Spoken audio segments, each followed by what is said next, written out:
Hello guys, कैसे हैं आप सभी।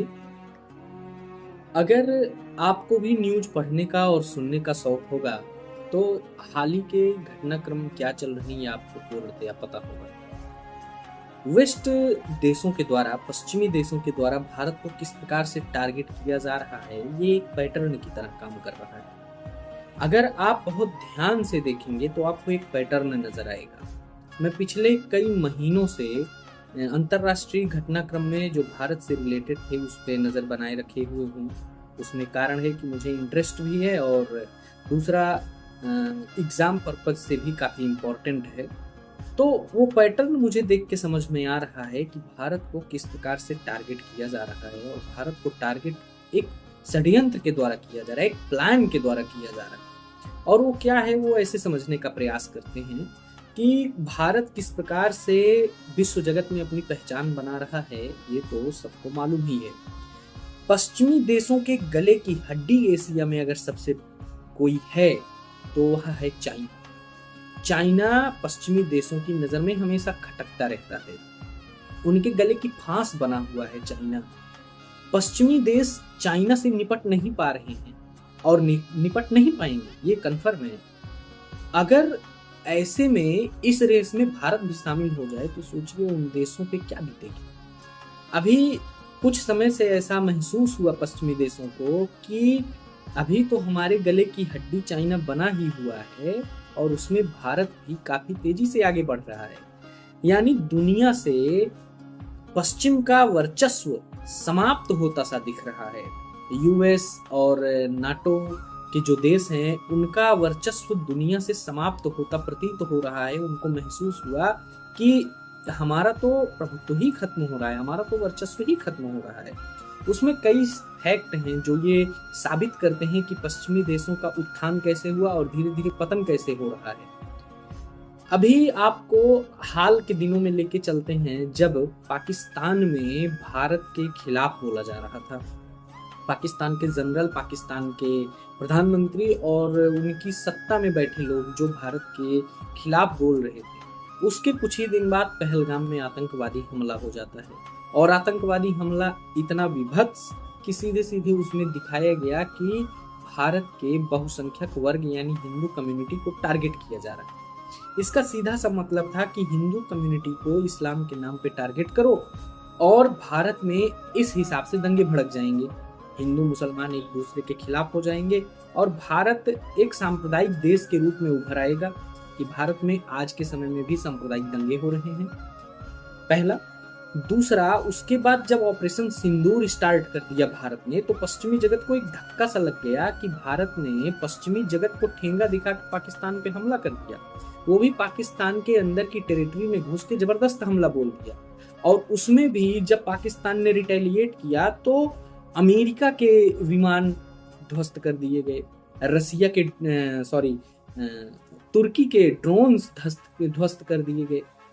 इससे पश्चिमी जगत को और यूरोपीय देशों को एक चुभन सी हुई कि भारत की सामरिक शक्ति, भारत की सैन्य शक्ति इतनी मजबूत है कि वो अमेरिका के विमानों को भी नष्ट कर सकती है। उसके बाद कुछ ही समय बाद यह न्यूज आ जाती है कि भारत की अर्थव्यवस्था जापान को भी पीछे छोड़ के आगे बढ़ रही है।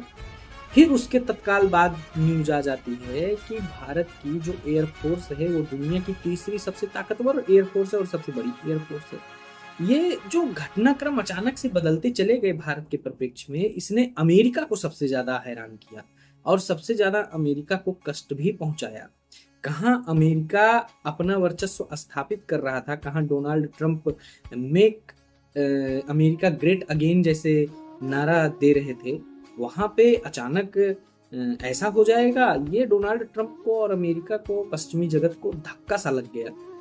फिर जब पाकिस्तान के डीजीएमओ द्वारा भारत के डीजीएमओ से संपर्क किया गया और युद्ध विराम की घोषणा की गई, तो उसमें भी अमेरिका ने अपना हित साध लिया कि चलो इस बहाने ही अमेरिका कम से कम अभी भी सबका बाप बना बैठा है, ये साबित करने का वक्त है कि हमने सुलह कराया। हालांकि भारत कुछ कारणों से, जो जैसा कि आप सब अब जान ही गए हैं कि कौन से कारण थे जिसके कारण भारत डोनाल्ड ट्रंप के झूठ को झूठ नहीं बता रहा था, कोई प्रतिक्रिया नहीं दे रहा था, और पाकिस्तान तो खुल के कह रहा था कि हाँ भाई ट्रंप साहब ने सुलह कराया है, क्योंकि पाकिस्तान भर भर के पैसा ले रहा है ट्रंप से, भर भर के इन्वेस्टमेंट ले रहा है, तो उसके पास तो बहुत बड़ी वजह है। लेकिन भारत के पास क्या वजहें थी जो डोनाल्ड ट्रंप की बात को नहीं काट रहा था, वो अब आप लोगों के सामने है ही। उसके बाद डोनाल्ड ट्रंप ये देख रहे थे कि भारत के प्रधानमंत्री नरेंद्र मोदी को एक तरह से विश्व में सबसे बड़ा नेता के तौर पे देखा जा रहा है। जहां सबसे ताकतवर नेताओं की गिनती होती है तो उसमें अमेरिका के राष्ट्रपति 5वें 6वें नंबर पे चले जाते हैं, भारत का प्रधानमंत्री दूसरे तीसरे नंबर पे आ जाता है, कभी कभी तो पहले नंबर पे पहुंच जाता है। ये थोड़ा उनको धक्का सा लगा कि ये गलत हो रहा है। अभी हमारे गले की हड्डी सी जिनपिंग ही बने हुए थे, और अब भारत बन रहा है।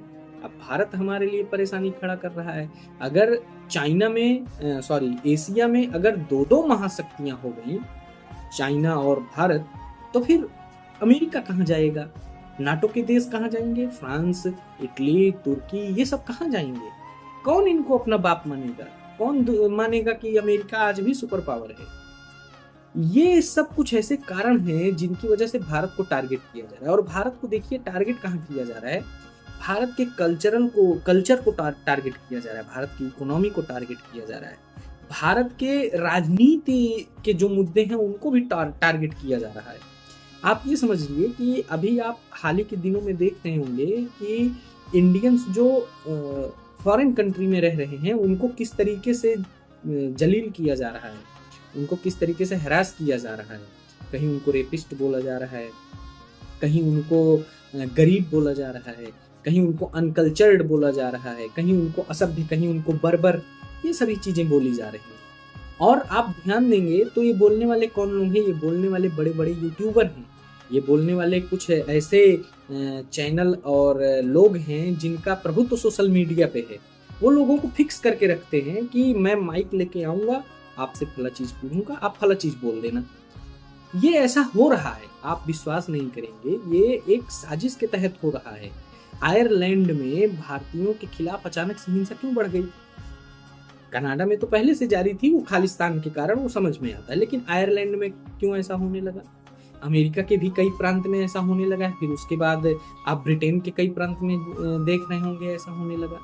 कोरिया में हो रहा है, साउथ कोरिया में ऐसा हो रहा है, वहां पे इंडियंस को गाली दी जा रही है। ये आप समझिए, ये वेस्ट की जो कंट्रीज हैं उनका फुल प्लान है कि भारत को नीचा दिखाओ, भारत को दबाओ, जिससे वह चाइना की तरह हमारे गले की हड्डी ना बन पाए, हमारे रहमो करम पे वो निर्भर रहे, उसे महसूस हो कि हम वेस्ट की कंट्रीज से आगे नहीं हैं। डोनाल्ड ट्रंप की इतने कड़ी प्रतिक्रिया के बाद भी भारत ने रसिया से तेल खरीदना नहीं बंद किया। इतने कड़े प्रावधानों के बाद भी भारत ने अमेरिका के सामने झुकना स्वीकार नहीं किया।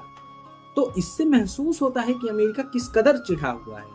अमेरिका की चिढ़न आप देख सकते हैं कि अमेरिका के विदेश मंत्री कह रहे हैं प्रेस में आके कि यूरोपियन कंट्रीज को साथ आना चाहिए भारत पे सैंक्शन लगाने के लिए, कि वो रसिया से सस्ता तेल क्यों खरीद रहा है। अरे मेरे भाई, रसिया से तो तेल आप भी खरीद रहे हैं, रसिया को तो आप हथियार बेच रहे हैं, जिसके कारण यूक्रेन में हमले हो रहे हैं, वो हथियार आप बेच रहे हैं रसिया को।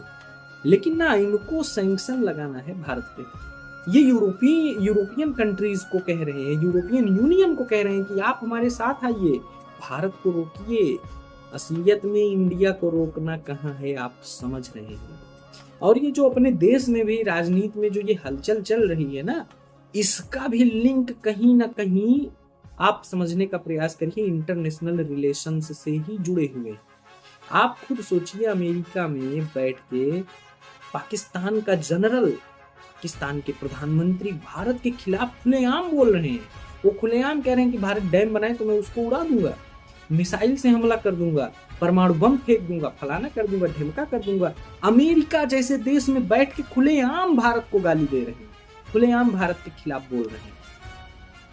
आप समझिए, आप अपने देश की ताकत हैं, आपको रोकने के लिए ये सब प्रयास किए जा रहे हैं, आपको रोकने